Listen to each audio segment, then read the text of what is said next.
Okay, let's play a nightmare scenario. All your makeup disappears overnight. No foundation, no powder, no mascara, nothing. What do you do? If I had to rebuild my entire collection from scratch, I can't even fathom it, but if I had to, these are the 10 products that I would absolutely reach for a beautiful everyday makeup look and the ones that make the most difference. Okay, first and foremost, before we start any makeup, I do want to talk about tools. I'm going to include tools as one of the things that I would purchase in this list because you really aren't anything without your makeup tools. I would say prioritize 1 or 2 brushes that you can use for a multitude of things, and then you can build your collection from there. If anything, I would recommend for you to get up to 2 brushes, and they are both complexion brushes. And the reason for that is because if your skin looks good, your makeup looks good, and you look good. So if you're planning on investing in tools, if you have nothing and you really want to buy some brushes, I would say get complexion brushes. The first two I want to talk about are these because they are dual-ended, which you get more bang for your buck. You buy 1 brush, but you get 2. This is the IT Cosmetics Heavenly Complexion Brush. I love this brush. I'm obsessed with this brush. I use it every single day. I use it in my pro kit. I have one for myself that I use all the time. It's just one of those brushes that if you have it,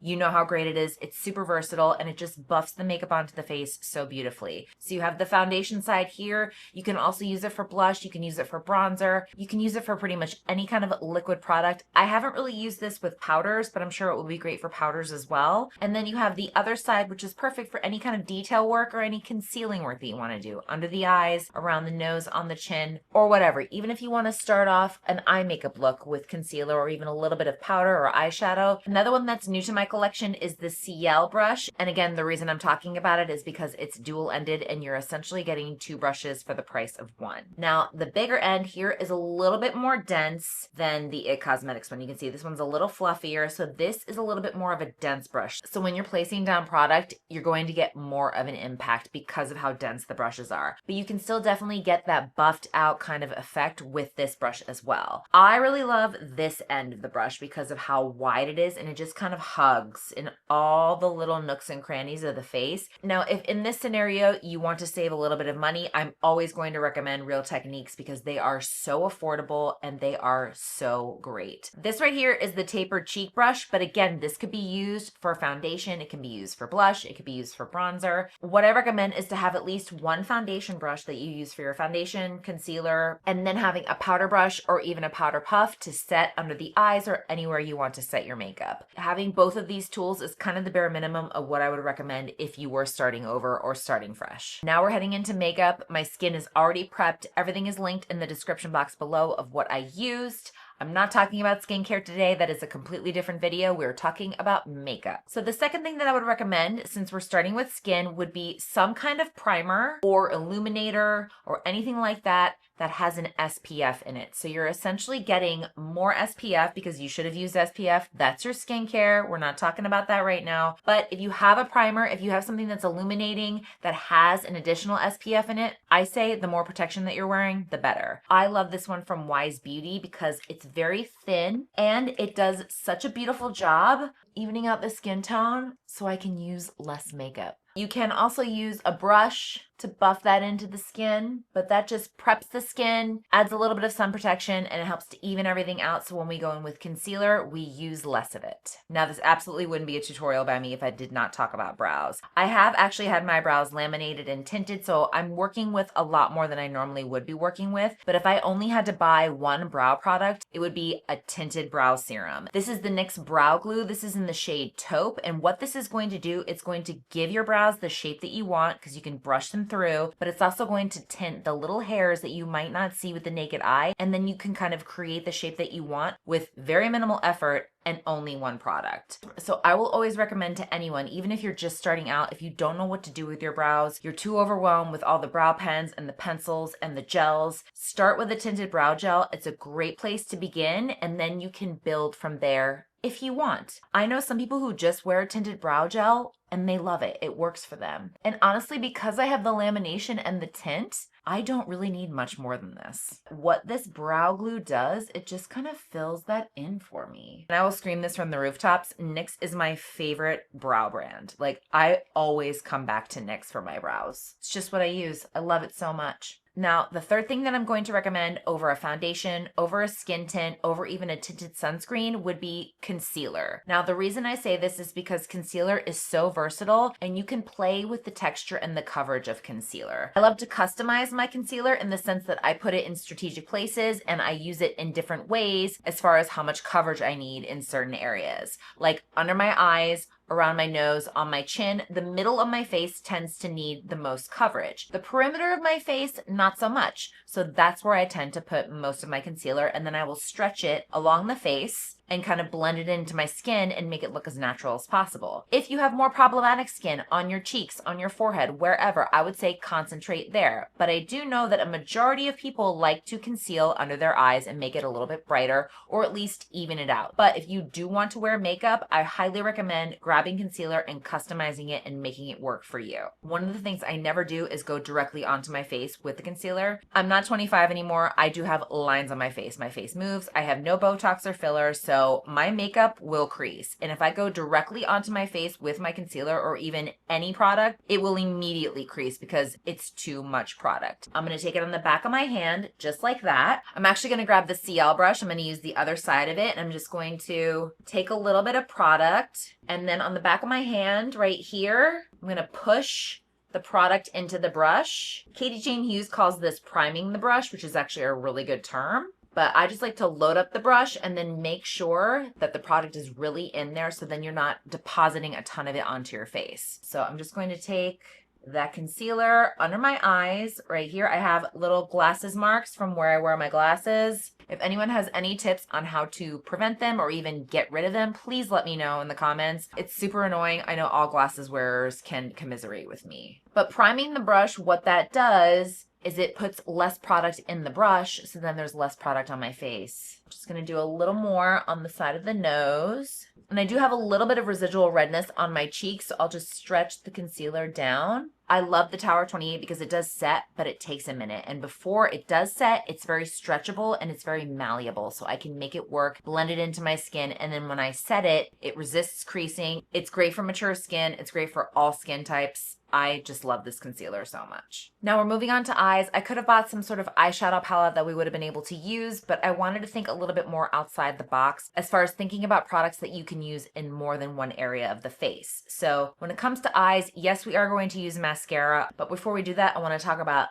this, which is the Artist Color Pencils from Makeup Forever. If you're looking for a clean option, Tower 28 has some really beautiful pencils as well that you can use on the eyes and the lips. And that's what you can do with the Artist Color Pencil. This is a favorite shade of mine. This is Anywhere Caffeine. So I'm just gonna all over my inner lash line like that, just to give a little bit of definition. And it's just a warm medium brown. It's great to define the eyes, to define the lips. Now, the next thing that we're going to talk about is, you guessed it, mascara. Now, I could wax poetic about the 8 million black and brown mascaras there are out there. And when I was thinking about getting a mascara for this video, I wanted to make it a little bit fun, a little outside the box. So I have the L'Oreal Voluminous, but as you can see, it's in this beautiful plum shade. But the thing I love about this mascara is that it's deep enough to still be considered a neutral, but it has color to it, so it's a little more interesting. I also have a little bit of green in my brown eyes because I was born with hazel eyes.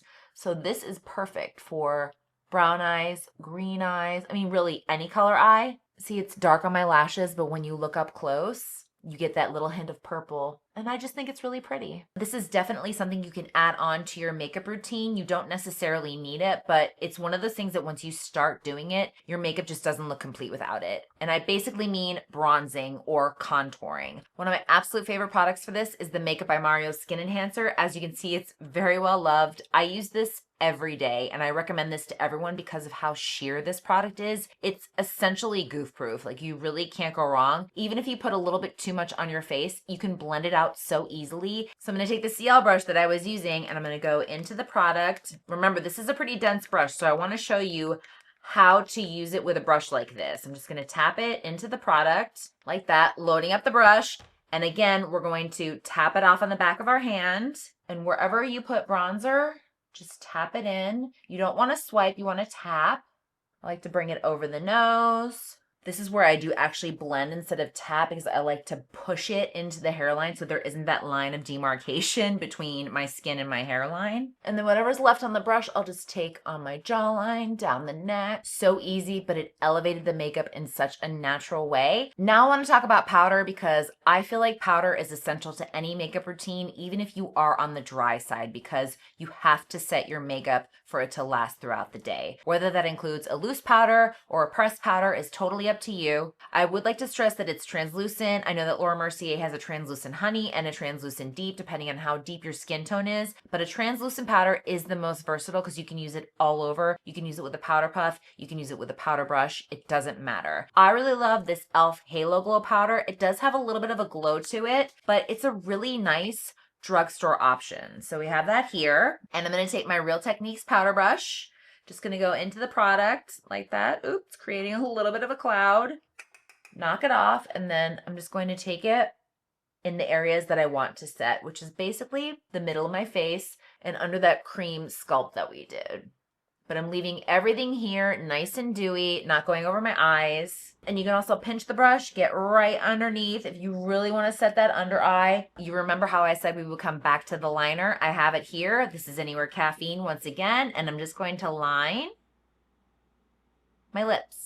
And the next product that I have is just a matte lipstick that I really love to wear. It's an everyday nude that is one of my favorite things to wear. This is from Rare Beauty, by the way. It's in the shade Humble. The thing I love about this is not only is it a beautiful lipstick, but I can use it as a cheek color as well. Again, thinking about how we can make our products work for us in different ways. So I'm just going to apply this all over the lips.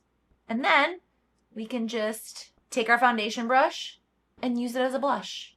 I know this isn't revolutionary. I know that I'm not starting a new trend. I know this has been around since forever, but I think sometimes people forget that you can use different products in different ways. And I absolutely love using my lipstick as my cheek color and vice versa. It's just a really beautiful way to bring the makeup look together because if the lip and the cheek match, you're already halfway there to a beautiful makeup look. And last but not least, setting sprays. I have quite a few here. As you can see, they all kind of serve different purposes. The Krylon one is aerosol. This is pretty much what I only use on super, super, super hot days or for my red carpet clients and my brides because this will make the makeup bulletproof. If you can't get this, the One Size from Patrick Starrr is also really great. I also have the All Nighter from Urban Decay. This is kind of an oldie but goodie. And I have two clean options. The Kosas Cloud Setting Spray is really beautiful too. It has a really nice mist. It's very fine. Helps to set the makeup. My current favorite is this Kula one because not only is it a makeup setting spray, but it has an SPF in it and it's something that you can carry in your purse and refresh with throughout the day. A lot of SPF setting sprays tend to be really greasy just because of the nature of the formula. This one is not. It dries down a little flat, which is great, especially in the middle of the day if you're really hot and you're looking a little dewy. So that is my starter kit. If you had to absolutely rebuild your makeup collection today, it's pretty much everything that I would reach for a great everyday look. Super simple, super practical. Don't forget to hit the notification bell and subscribe for more pro makeup content and tips and tricks from me. Thank you so much for watching, and I will see you next week with a brand new video.